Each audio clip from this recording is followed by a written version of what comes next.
Good morning students.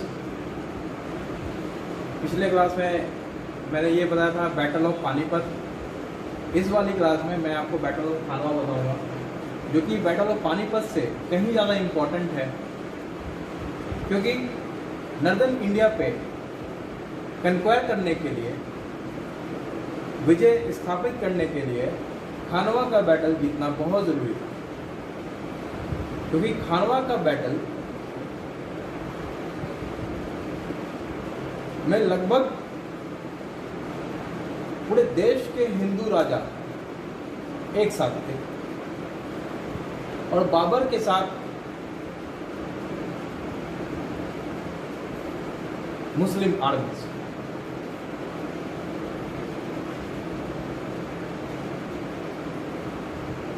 इस युद्ध में, इस बैटल में आप हर कुछ देखेंगे, जिहाद देखेंगे,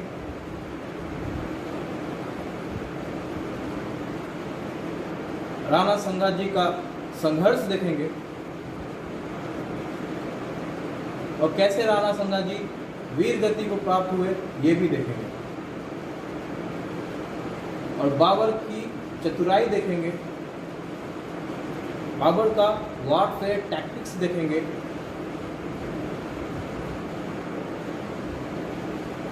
बाबर के तोपों का कमाल देखेंगे।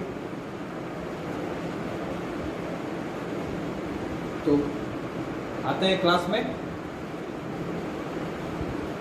बैटल ऑफ पानीपत कब हुआ? 20 अप्रैल 1526। बैटल ऑफ पानीपत ये पिछले क्लास में करवाया मैंने, पिछले वाली क्लास में। बैटल ऑफ खानवा अब होने वाला है 16 मार्च 1527, लगभग 11 महीने बाद, एक साल के अंदर। अब इस एक साल में क्या होता है मैं आपको ये बताता हूं।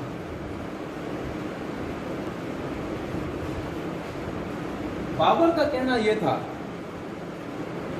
कि राणा संगा जी ने बैटल ऑफ पानीपत से पहले ये कह के इनवाइट किया था बाबर को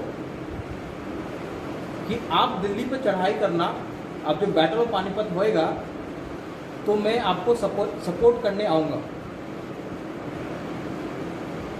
ये बाबर को वादा किया था राणा संगा जी ने। तो बाबर अपने बाबरनामा में कहता है कि राणा संगा जी ने किए हुए वादे से को तोड़ा।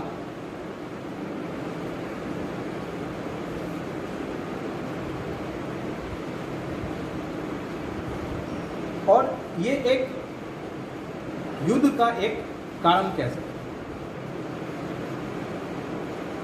लेकिन कारण ये था, असल कारण ये था कि कौन पूरे नॉर्थ इंडिया पे राज करे, दिल्ली में किसकी हुकूमत होगी, आगरा पे किसका झंडा फहराएगा, राणा संगा जी का या बाबर का। मेन असल कारण ये था हुआ युद्ध का। अब आते हैं वार में।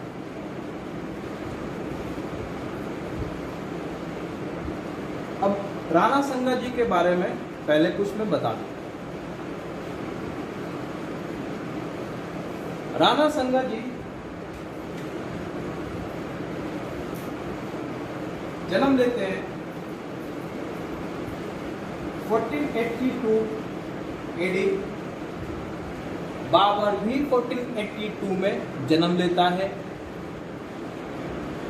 राणा संगा जी भी 1482 में जन्म लेते हैं, बाबर भी 1482 में जन्म लेता है। 1508 में मेवाड़ के राजा कौन बनते हैं? राणा संगा। 1494 में फरगना का राजा बनता है कौन? बाबर। समझ रहे हैं ना आप लोग? 1494 1594 में परगना का किंग कौन होता है? बाबर। 1508 में मेवाड़ के राजा कौन बनते हैं? मेवाड़ का राजा राणा संगा जी।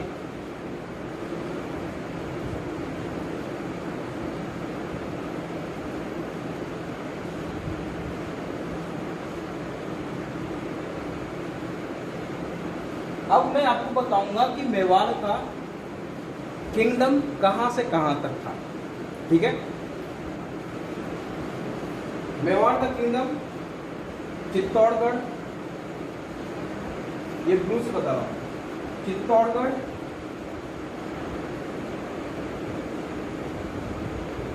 भीलवाड़ा, राजसमंद, उदयपुर,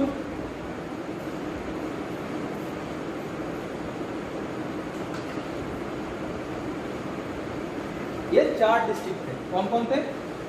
राजसमंद, चित्तौड़गढ़, उदयपुर और भीलवाड़ा। राजस्थान, प्रेजेंट राजस्थान के ये 4 डिस्ट्रिक्ट मेवाड़ थे।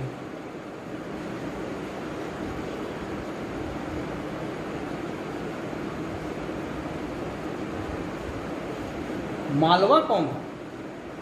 अब मैं आपको मालवा बताऊं। मेवाड़ कौन कौन हो गए? राजसमंद,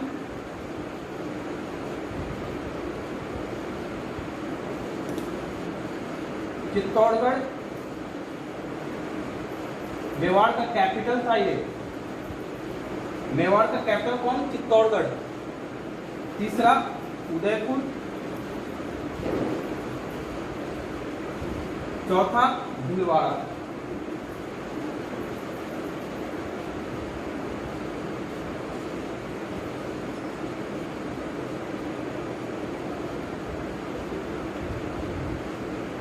मालवा बताता हूं।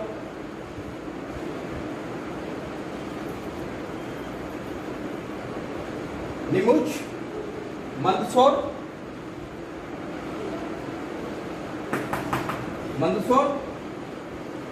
रतलाम,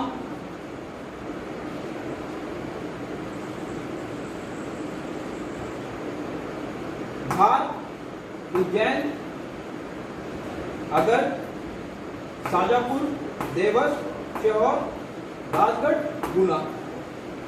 इतनी बड़ी मालवा थी और इसका राजा था महमूद खलजी। महमूद खलजी को राणा संगा जी ने हराया था और पूरे मालवा पे जीत हासिल कर ली। पूरे मालवा पे जीत हासिल कर ली। इतने बहादुर थे राणा संगा। राणा संगा जी की एक आंख, एक हाथ और एक पैर से चल नहीं पाते। एक हाथ नहीं था, एक आंख नहीं था और एक पैर से चल नहीं पाते। आंख उनकी गद्दी को हासिल करने में अपने भाइयों के साथ लड़ाई में चली गई। हाथ चले गया बैटल ऑफ खतौली।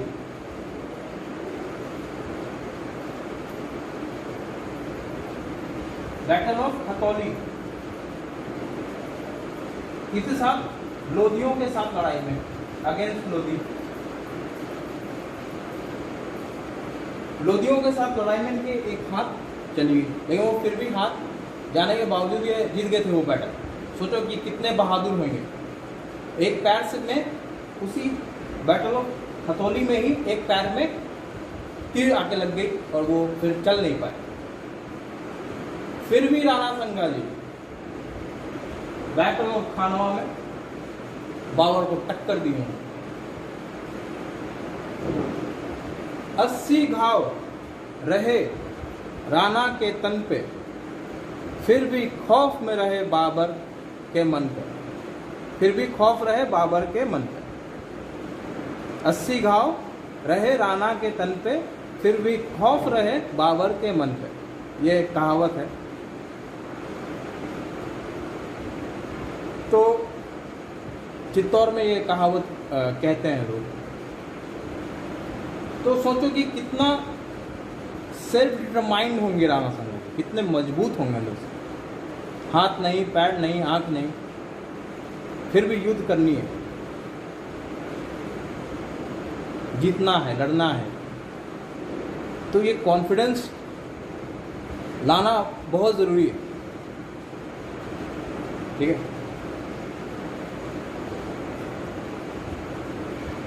इसके बाद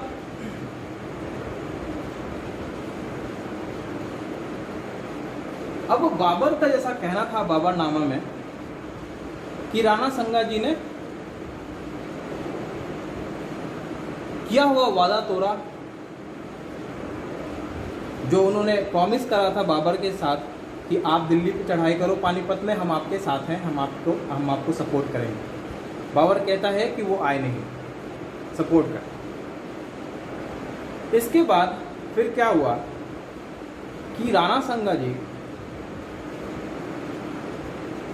हिस्टोरियंस ये कहते हैं कि राणा संगा जी के दिमाग में ये होगा कि ये जो युद्ध है, जो बैटल ऑफ पानीपत का जो युद्ध हुआ, वो बहुत दिन तक चलेगा, बहुत दिन तक चलेगा। ऐसा राणा संगा जी ने सोचा होगा कि ये तो बहुत दिन तक चलेगा। उतने दिन में जो एरिया मुझे चाहिए होगा, जैसे मुझे आगरा चाहिए तो मैं आगरा पे कब्जा कर लूँगा, कैप्चर कर लूँगा, क्योंकि युद्ध में तो दोनों आर्मी थकती है, दोनों आर्मी ख़त्म होती है। तो दोनों ओर से राणा संगा जी सेफ थे। ये भी एक हो सकता है रीज़न। दूसरा रीज़न ये था कि तैमूर की तरह राणा संगा जी ने ये सोचा कि तैमूर की तरह बाबर भी चला जाएगा, लेकिन बाबर गया नहीं। बाबर ने डिसाइड किया अब उसे दिल्ली में ही रहना है। ये जैसे ही राणा संगा जी को मालूम चला कि बाबर जाने वाला नहीं है, राणा संगा जी ने पूरे देश से आर्मीज को इकट्ठित करा और 2 लाख की आर्मी थी राणा संगा जी की। 2 लाख की आर्मी थी राणा संगा जी, बाबर का 50,000।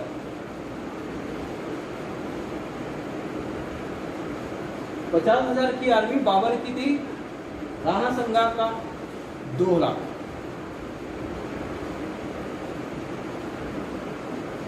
फिर भी राणा संगा जी हार गए।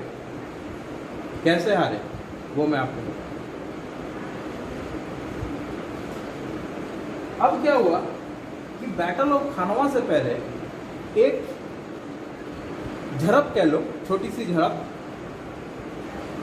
बयाना में हुआ था। और बयाना में राणा संगा जी की आर्मी ने पूरी बयाना को जीत लिया।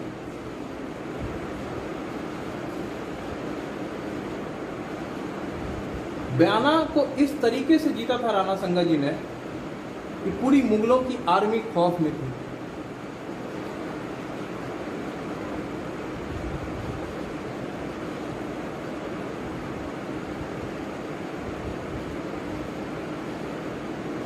मुगल आर्मियों ने कहा कि भैया हम नहीं लड़ पाएंगे इनसे।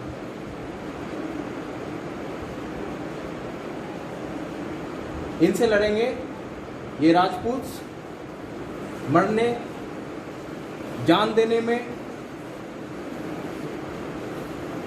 खुद को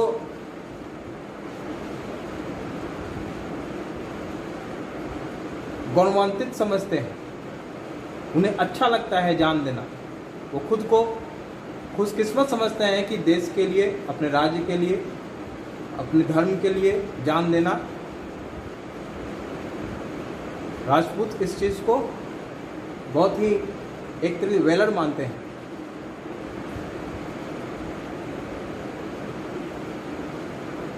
और ये बात सच्चाई भी है।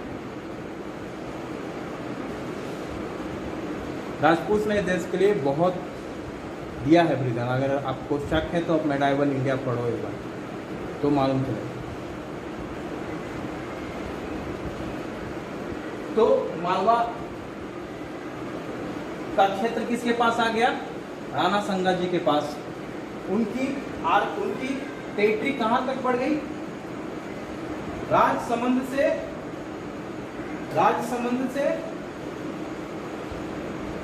राजगढ़ और गुना तक।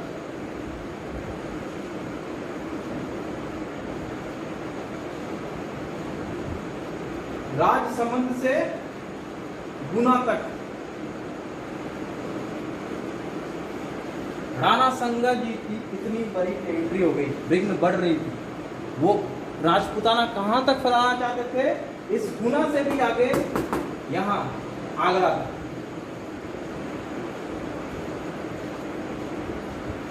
राणा संगा जी का ये ख्वाब था कि राजपूताना कहाँ तक फैले, आगरा तक फैले।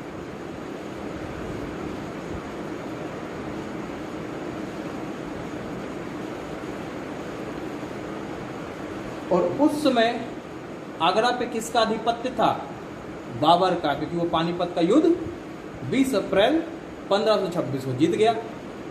अब आगरा पे किसकी फौज थी, मुगलों की। तो आगरा पे जीत हासिल करने के लिए आपको किससे लड़ना होगा, मुगल से, बाबर से।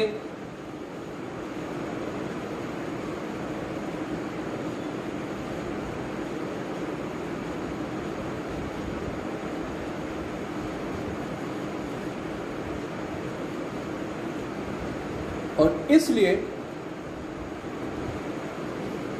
बैटल ऑफ खानवा पे युद्ध होता है। खानवा कहाँ है, तो भरतपुर डिस्ट्रिक्ट,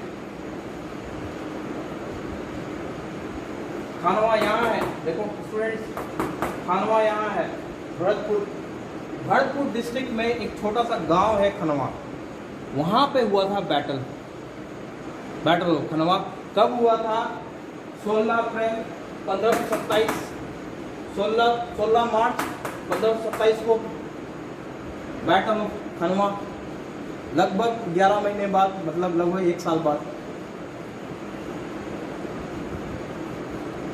अब मैं बताऊंगा कि अब बाबर की चतुराई बताऊंगा कि बाबर ने कहाँ दिमाग लगाया। अब क्या होता है, जैसी बयाना पे मुगलों की फौज खौफ ज़्यादा हो जाती है, खौफ में आ जाती है कि अब मैं कैसे लड़ूंगा राजपूतों से, क्योंकि राणा संगा ने ऐसा हराया था बयाना के किले पे इन्हें कि ये डर में आ गए थे, खौफ में आ गए। दूसरा, राणा संगा के पास 2 लाख की फौज थी, बाबर के पास 50,000 थी। इस वजह से वो और खौफ में थे कि हम कैसे लड़ेंगे, हम तो 50,000 हैं, वो 2 लाख हैं। बाबर ने एक दिमाग लगाया।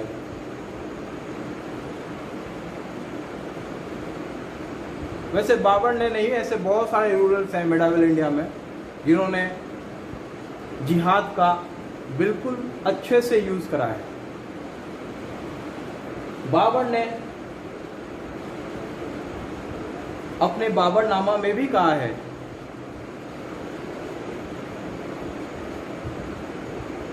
कि इस समय जिहाद का मैंने प्रयोग करके पूरे अपने मुस्लिम फौज से खौफ ही निकाल दिया।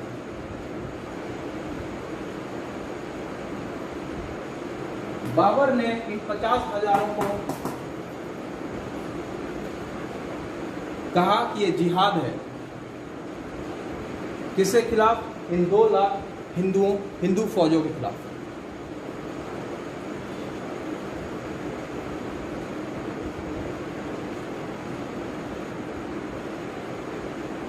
और बाबर ने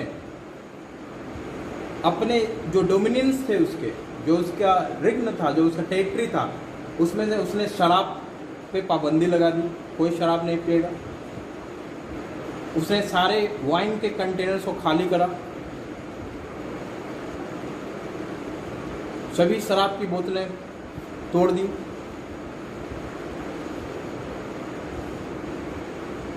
और मुसलमानों पे जो कस्टम ड्यूटीज लगता था, कस्टम ड्यूटी मतलब क्या होता है, tax on import and export of goods,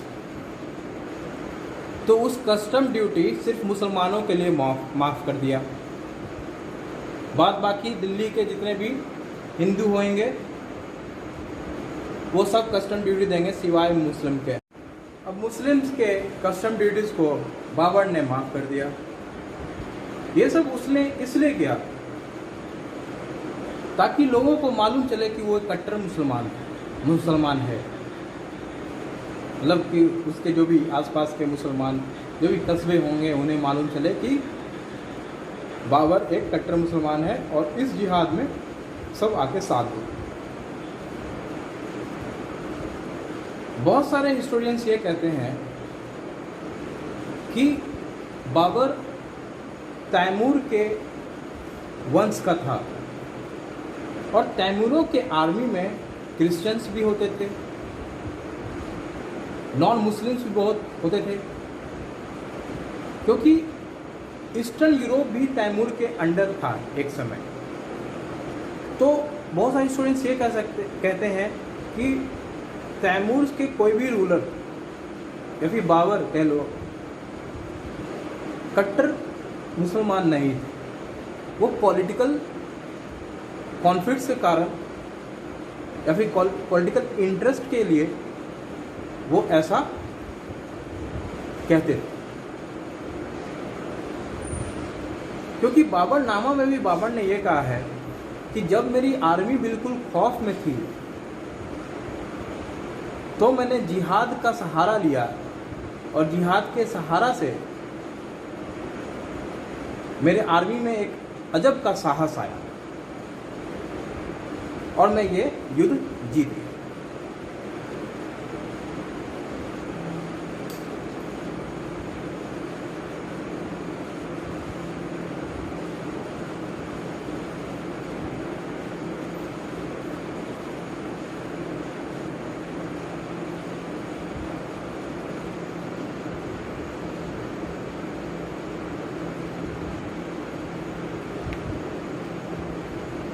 लेकिन जो मुझे लगता है, जो मैंने रीडिंग की है, कि बाबर सेकुलर तो नहीं। तो अपने कंक्लूजन्स आंसर राइटिंग में आप लोग बिल्कुल डाल सकते हैं, जो आपको लगेगा वो आप बोलो आंसर में, क्योंकि अपना क्या सोच है अपना रीडिंग लेने के बाद, क्योंकि अपन जो हिस्ट्री देख रहे हैं वो बुक के हिसाब से देख रहे हैं और बुक के रीडिंग के हिसाब से तो लग रहा है कि बाबर सेकुलर नहीं था, क्योंकि बाबर ने 3 मस्जिदें बनाई हैं, एक पानीपत में, दूसरा संभल में और तीसरा अयोध्या में।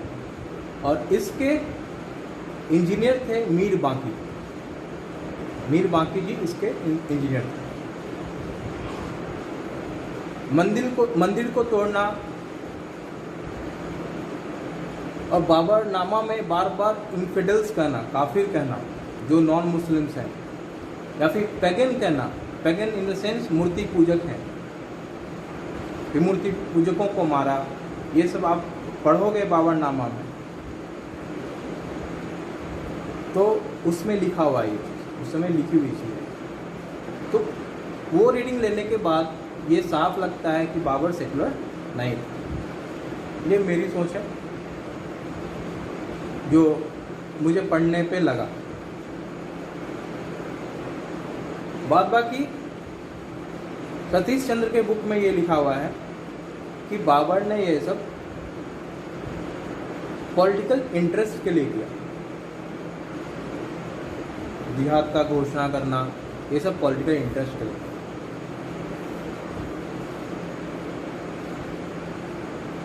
सभी हिस्टोरियंस का अपना अपना अप्रोच होता है, इसे सबकी इज्जत करनी चाहिए।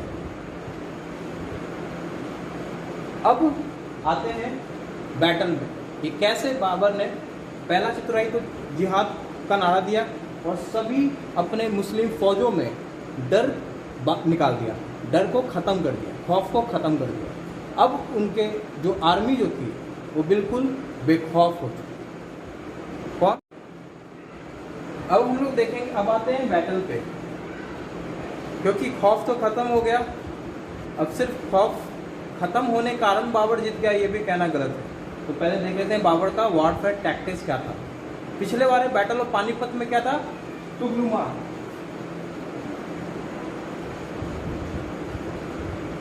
तुगलुमा टेक्निक।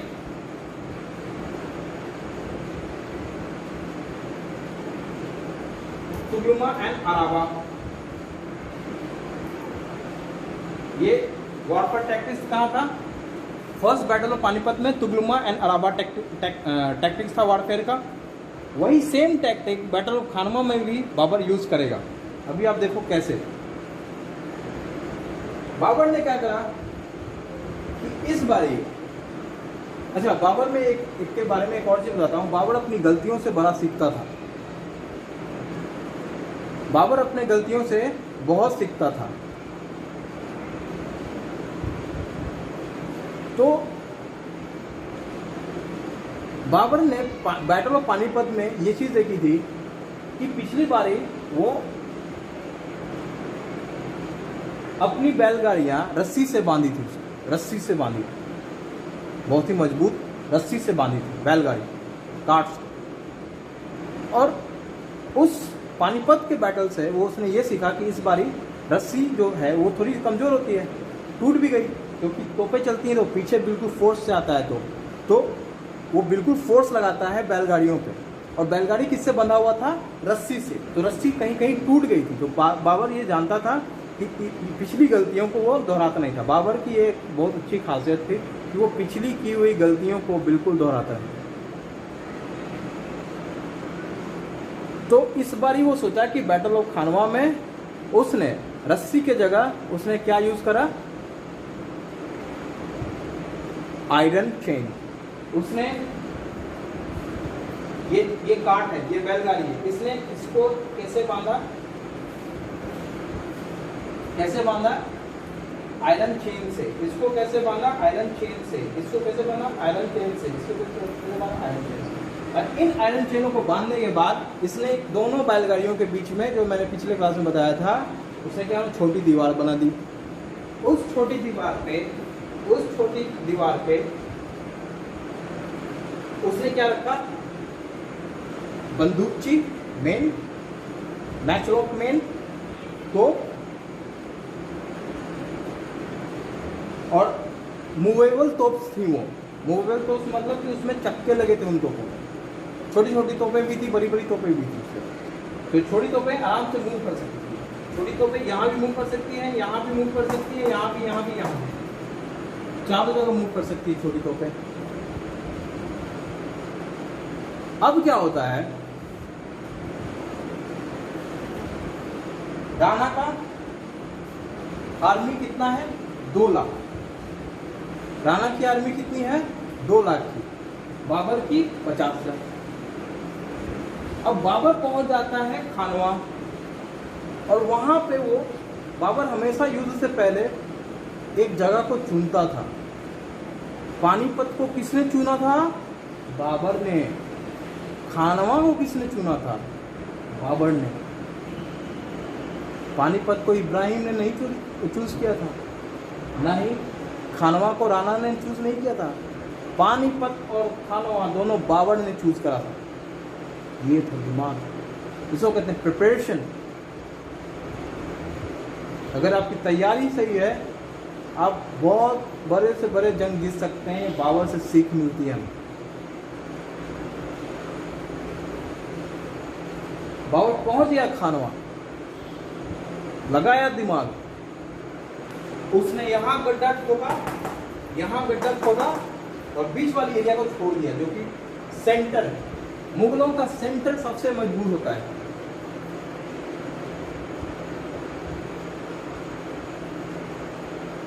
और ये बात राणा जी भी जानते थे कि सबसे मजबूत सेंटर है, तो हमें अटैक कहां करना है? साइड से। और ये बाबर जानता था कि राणा कहां अटैक करेगा? साइड में, लेफ्ट एंड राइट फ्लैंक पे।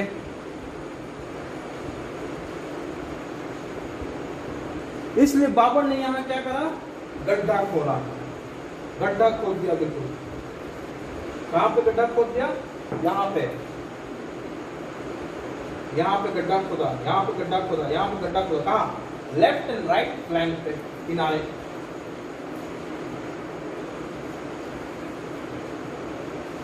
कि आओ तुम गिरोगे गड्ढे में, और गड्ढे से निकल भी गए तो मेरी आर्मी तुम्हें मार देगी। क्योंकि बाबर के पास क्या था? गन पाउडर, गन्स, बंदूकची, बुलेट, जो कि ना ही इब्राहिम के पास था, ना ही राणा के पास था। हिस्टोरियंस कहते हैं अगर बाबर के पास बस तोप नहीं होती तो राणा संगा को जीतने से कोई रोक नहीं सकता। और ये बात बिल्कुल फैक्ट है। उस समय गन पाउडर के बारे में कोई जानता नहीं था, गन्स के बारे में कोई जानता नहीं था। बाबर लाया था बंदूक थी, गन पाउडर, लगे हाथ बैटल ऑफ पानीपत भी जीता, राणा को भी हराया, अफगानों को भी हराएगा। आगे वाली क्लास में बताऊंगा। अब क्या हुआ, राणा संगा जी ने पहले ऑर्डर क्या करा कि जाओ कहाँ अटैक करो, साइड में साइड से, साइड वाले फ्लैंक पे। एक को कहा तुम लेफ्ट फ्लैंक पे जाओ या राइट फ्लैंक पे।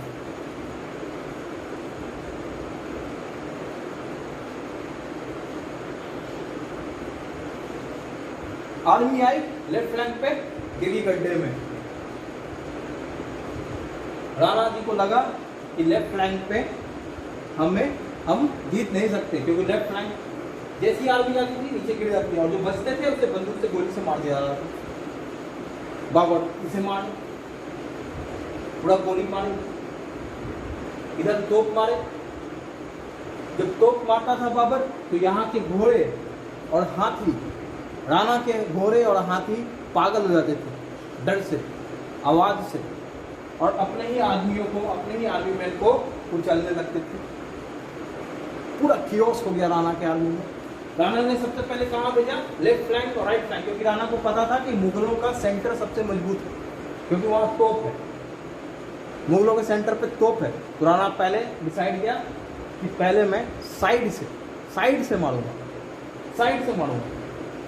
लेफ्ट एंड राइट फ्लैंक पे अटैक करेंगे। लेफ्ट और राइट फ्लैंक पे क्या है, गड्ढा है,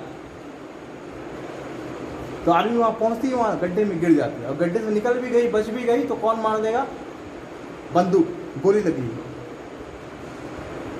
राणा की आर्मी लगातार मरते गई। ये इधर गया, ये इधर गया,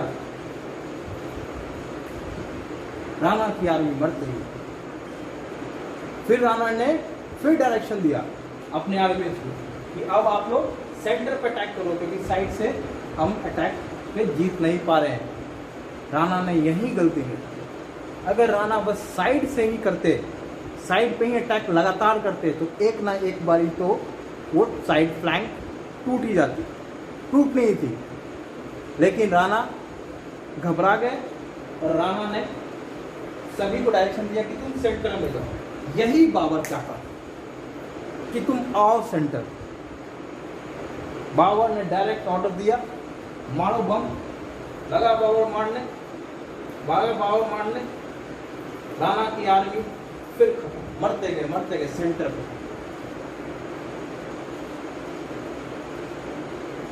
इसी बीच बाबर से भी एक गलती हुई थी। बाबर ने ऑर्डर दे दिया अपने तुगलुमाओं को, तुगलुमा टेक्निक को, कि अब अटैक करो।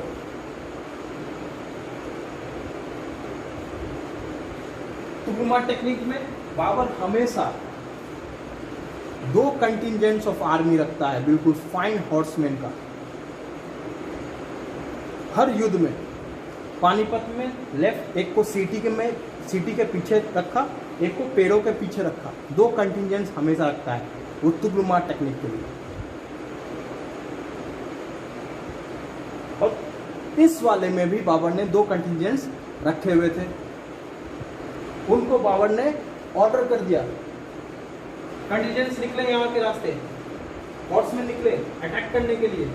लेकिन यहाँ पे राजपूत एक समय लीड में थे। राजपूत हॉर्समैन भी बहुत ही शानदार युद्ध करते थे। उन्होंने बाबर के हॉर्समैन को मार के वापस से पीछे भेजा। यहाँ पे राणा संगा जी जीत सकते थे।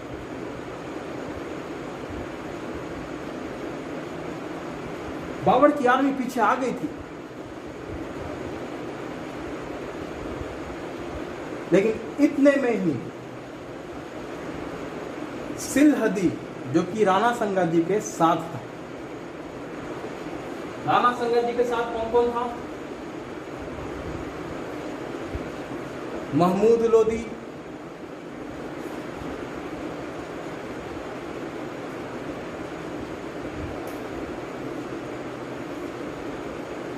राणा संगा जी के साथ और कौन था? राजा हसन खां मेवाती। ये यहाँ के राजा, मेवात के राजा। अब पूछोगे तुम लोग कि सर मेवात कहाँ है? तो मेवात हरियाणा का एरिया कहते हैं। नू एक डिस्ट्रिक्ट होगा वहाँ, तो नू फरीदाबाद, और ऊपर चले जाओगे आप तो आधा हरियाणा मेवात था।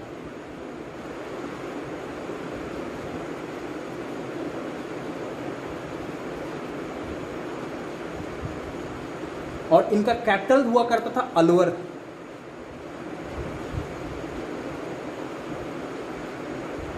और राजा हसन खां मेवाती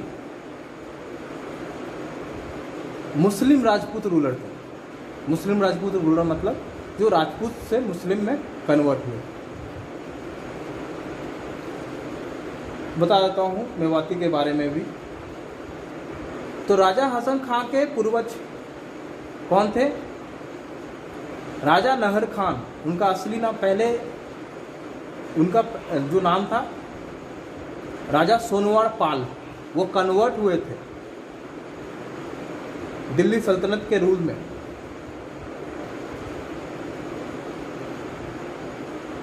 और राजा सोनवाड़ पाल कन्वर्ट होके क्या बने? राजा नाहर खां। और उनके ही वंश के कौन थे? राजा हसन खां मेवाती।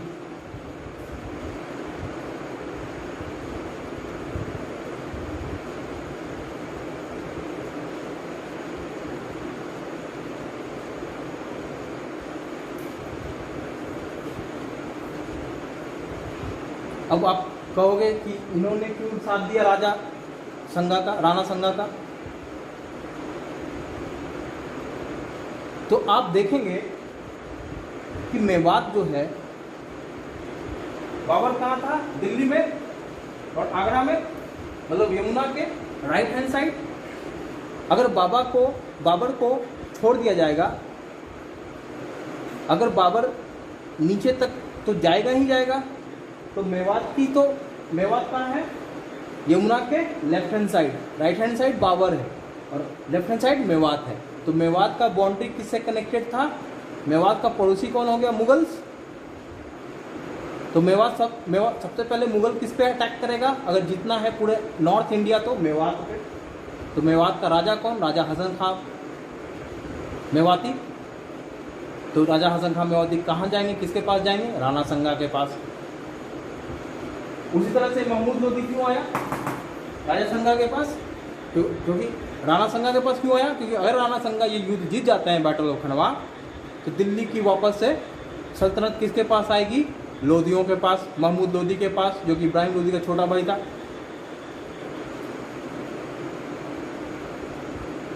आगे बात समझिए। अब एक और था राणा संगा जी के साथ। वैसे तो बहुत सारे हिंदू, डूंगरपुर के राजा, धौलपुर के राजा, राय चंदेरी, तो ये सब राणा संगा के साथ थे। लेकिन एक और था राजा सिल आदित्य, जो सिलहदी कहते हैं या पूर्वी राजपूत कहते हैं। सिलहदी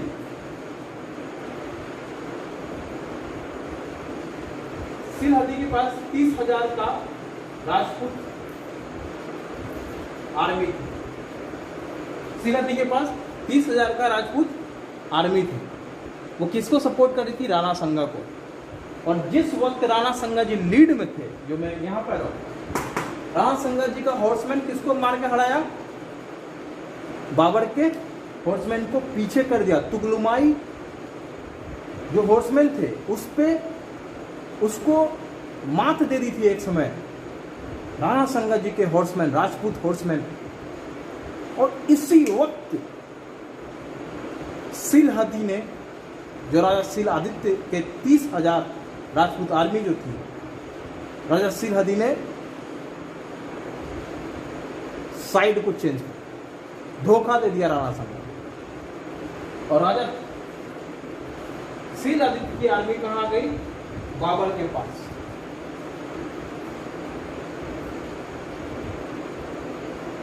राणा संगा बीच युद्ध में ही असमंजस में आ गए। उन्हें तुरंत अपना प्लान चेंज करना पड़ गया, क्योंकि एक मेजर रोल था इसके पास, शीलादित्य के पास, सिलहदियों के पास, जो कि ये जो धोखा दिए, इस वजह से राणा संगा को बीच जंग में पूरा प्लान चेंज करना पड़ा। और उसी प्लान को चेंज करते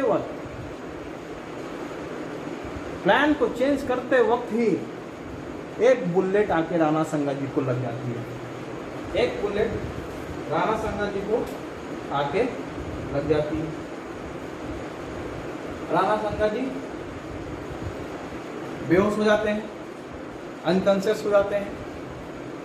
और राणा संगा जी की जो आर्मी थी, राणा संगा जी को उठा के एक सुरक्षित जगह पे ले। और इस असमंजस में बाबर अपने बाबरनामा में कहता है कि करीब 1 घंटे तक के लिए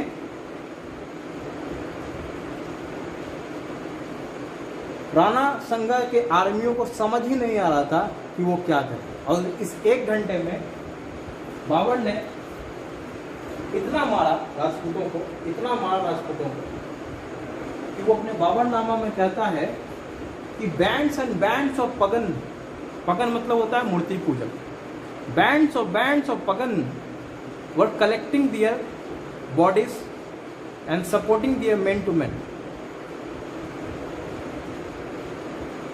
and in turn what we were doing, we were sending our detachments after detachments to our fighters to win this battle on our side। ये बाबर ने कहा अपने बाबरनामा। मतलब जब काफिरों की, जब मूर्ति पूजों की आर्मीज मरी जा रही थी और एक दूसरे को उठा के लेके जा रहे थे, तब मैंने डिटैचमेंट्स पे डिटैचमेंट्स और भेजे, मैंने और आर्मी भेजे और मारा। इतने कंफ्यूज हो गए थे राणा की आर्मी। दूसरा ये भी कि बाबर की जो आर्मी थी वो यहीं से गोली मारती थी और यहीं पे राणा का आर्मी खत्म हो गया। राणा का आर्मी वहीं, आर्मी मैन वहीं मर जाता था। यहाँ पे गोली मारा, यहाँ पे खत्म, यहाँ पे मारा, यहाँ पे खत्म। लेकिन राणा के आर्मी मैनों को कहाँ पे आना पड़ता था? बिल्कुल पास में। इस गड्ढे को पार करते थे और फिर ये पहुंचते थे बाबर के आर्मी के पास और फिर अपने तलवार से ऐसे मारते। इतने में तो वो 50,000 होने तो 5 लाख को मार देना था। 2 लाख तो बहुत कम था।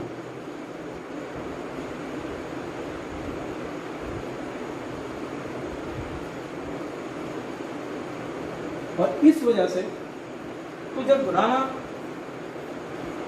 बेहोश हो गए तो उसमें झालावर के चीफ सरदार ने राणा बन के कमान संभाली, ताकि आर्मी को यह ना लगे कि हमारा राजा मर गया है, राजा जिंदा है।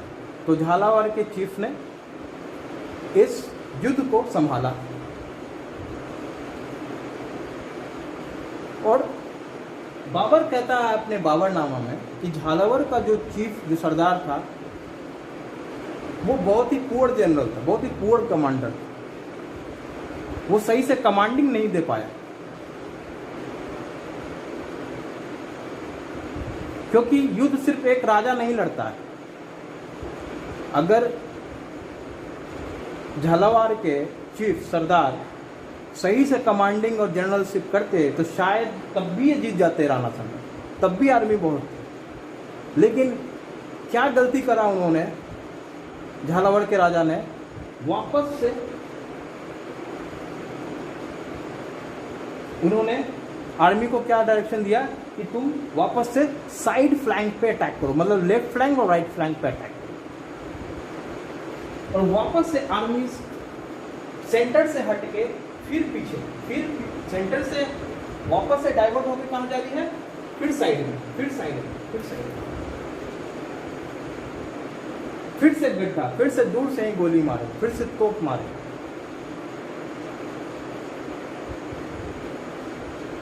क्योंकि मूवेबल तोप होती थी, वो सेंटर से बीच में भी जा सकती है, बीच साइड से, सेंटर से साइड में भी जा सकती है और साइड से बीच में भी जा सकती है, क्योंकि व्हील्स लगे हैं उस पर। और आर्मीज आगे भी बढ़ती थी, तोप को लेके आगे भी बढ़ती थी, क्योंकि व्हील ट्राइपोर्ट्स लगा था। ट्राइपोर्ट्स इन द सेंस छुपने का भी एक हो गया, ट्राइपोर्ट्स इन द सेंस तीन पैर होते हैं उसके, वो मूवेबल होता है ट्राइपोर्ट्स।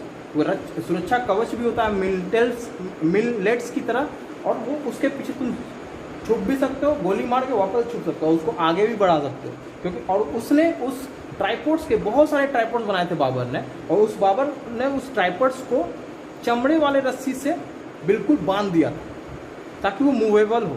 चेन से बांध देंगे, आयरन चेन से बांध देंगे तो वो बिल्कुल कांस्टेंट हो जाए एक वक्त में। तो बाबर ने क्या करा था, बिल्कुल चमड़े वाले ट्राइपोर्ट से बांधा उसने, और गड्ढा इधर साइड में है, इधर साइड में है। तो कैसे मूव करेगा आर्मी बाबर तक? ऐसे आर्मी मूव करेगा, ऐसे आर्मी मूव करेगा, ऐसे मूव करेगा, वी शेप में आर्मी बढ़ेगा, बिल्कुल चील की तरह वी शेप में आगे बढ़ेगा, बिल्कुल वी शेप में बढ़ेगा। बच्चों समझ में आ रहा है? वी शेप में आर्मी बढ़ेगा, और धीरे धीरे सेंटर बढ़ते बढ़ते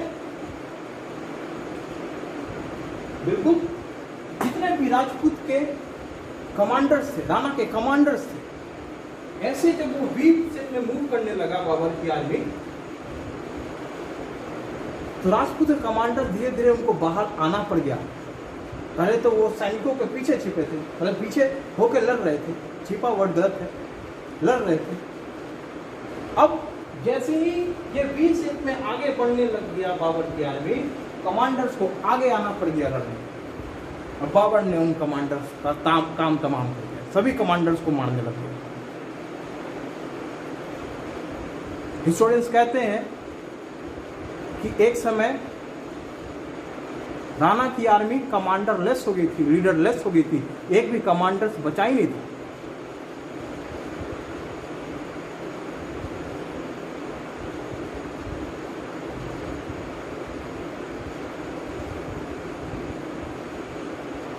और राणा संगा जी को कहीं सुरक्षित जगह पे ले गया था, और राणा संगा जी को आर्मी कहाँ ले गई? एक सुरक्षित जगह। आर्मी के पास ना लीडर था, ना ही कोई राजा। बाबर की आर्मी बिल्कुल फ्री हैंड लोगों को मारी, बिल्कुल आर्मी बिल्कुल अंदर तक अब जाना था। बाबर का नेक्स्ट स्टेप क्या था कि बिल्कुल अंदर तक जाएंगे और राणा की आर्मी को खत्म करेंगे, और वही बाबर ने किया। बिल्कुल ये वी शेप, ये जो आर्मी था वी शेप वापस जाके फैलने लगी, वी जाके वाई बन गया, वी जाके खुल गया, वाई बन गया, और सभी आर्मी को, इन सभी राजपूत सोल्जर्स को खत्म कर दिया।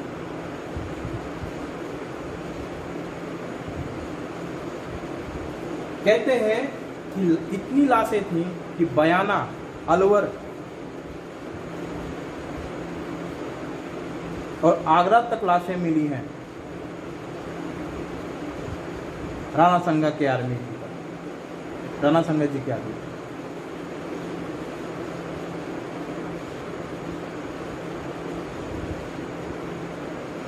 ये कब की घटना है? 16 मार्च 1527।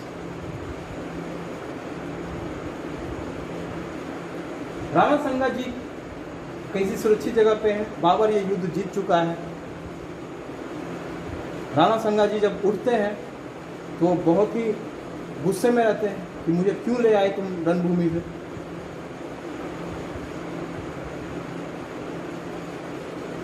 लेकिन बाबर युद्ध जीत चुका। उसके युद्ध जीतने के रिजल्ट्स मैं अगली लेक्चर में बताऊंगा, लेकिन राणा संगा जी के बारे में बता दूं कि राणा संगा जी इस बात को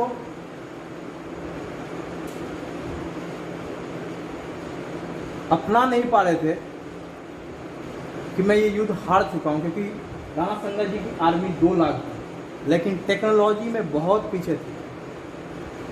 बाबर की तोप ने ये युद्ध जिताई थी।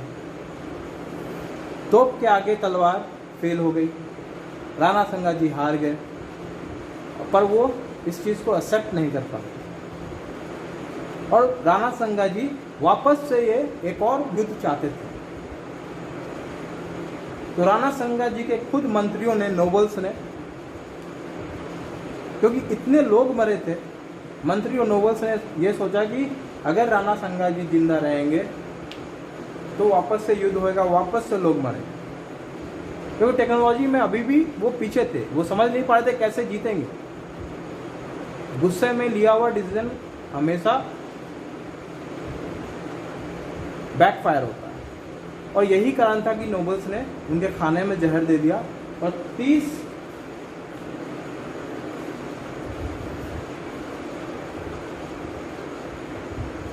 जनवरी 1528 को संगा जी को जहर देके मार दिया जाता है। 30 जनवरी 1528 और इसलिए इसलिए राणा संगा जी ख़त्म हो जाते हैं और उनके साथ ये ख्वाब भी टूट जाता है पूरे राजपूताना को आगरा तक ले जाने का। राणा संगा जी के साथ साथ राजपूतों का भी ख्वाब ख़त्म हो जाता है। और इसके साथ ये लेक्चर ख़त्म, अगला लेक्चर कल होएगा। मैं बहुत थक गया हूँ।